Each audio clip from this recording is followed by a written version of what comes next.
Hello friends, இன்றைக்கி என்ன video பார்க்க போகிறோன்னு பார்த்தீங்கன்னா, நான் ஆவின்லேருந்து இந்த பாதாம் பவுடர் வந்து வாங்கிட்டு வந்திருந்தேன். ஸோ இன்றைக்கி ஹெல்த்தியாக எதே குடிச்சிடலாம்னு சொல்லிட்டு காலையிலேயே வந்து இதுதான் போட்டிருந்தேன். சண்டே வந்து ஒரு ஃபங்க்ஷனுக்கு போகிறோம். ஸோ இந்த சாரீ தான் நான் வேர் பண்ணலான்னு இருக்கேன். இது வந்து ஒரு நல்ல அழகான சில்க் நாராயணிபேட் காட்டன் சாரீங்க.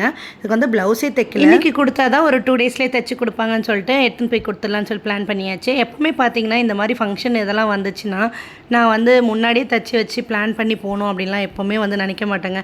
அவசரமாக அந்த வேலையை செஞ்சு முடித்தா தான் பார்த்தீங்கன்னா எனக்கு வந்து திருப்தியாக இருக்குமா என்னென்னு தெரியல. ஏன்னா எப்போவுமே இப்படி தான் வந்து நடக்கும். அவசரத்துலேயே தான் என்னுடைய ஒர்க் எல்லாமே போயிட்டு இருந்துச்சு. ஸோ கடைன்னு வந்து துணியெல்லாம் துவைச்சிட்டு காய வச்சு மடிச்சிட்டு கடைசியாக பார்த்திங்கன்னா இந்த கிச்சன் உள்ள வந்து பார்த்தா பாத்திரம் இருந்துச்சு. காலையில் சாப்பிட்டதெல்லாம் நல்லா வாஷ் பண்ணி எடுத்து வச்சுட்டதுக்கப்புறமா வந்து பேம்பு லக்கி ட்ரீன்னு சொல்லுவாங்க. இது இந்த மாதிரி தனியாக ஒத்தையாக இருக்குது. இது வேறு இருக்கானா வந்துருமா அப்படின்னு தெரியல. உங்களுக்கு எதாவது பற்றி தெரிஞ்சுன்னா கமெண்ட் பண்ணுங்கள். ஃபைனலாக கொஞ்சமாக டீ போட்டு குடிச்சிட்டு கிளம்பிட்டேன். இந்த வீடியோ பிடிச்சிருந்தா சின்னதாக ஒரு லைக் பண்ணுங்கள். அப்படி நம்ம சேனலை சப்ஸ்கிரைப் பண்ணிட்டு சப்போர்ட் பண்ணுங்கள் ஃப்ரெண்ட்ஸ். நெக்ஸ்ட் வீடியோவில் பார்க்கலாம். தேங்க்யூ, பாய்.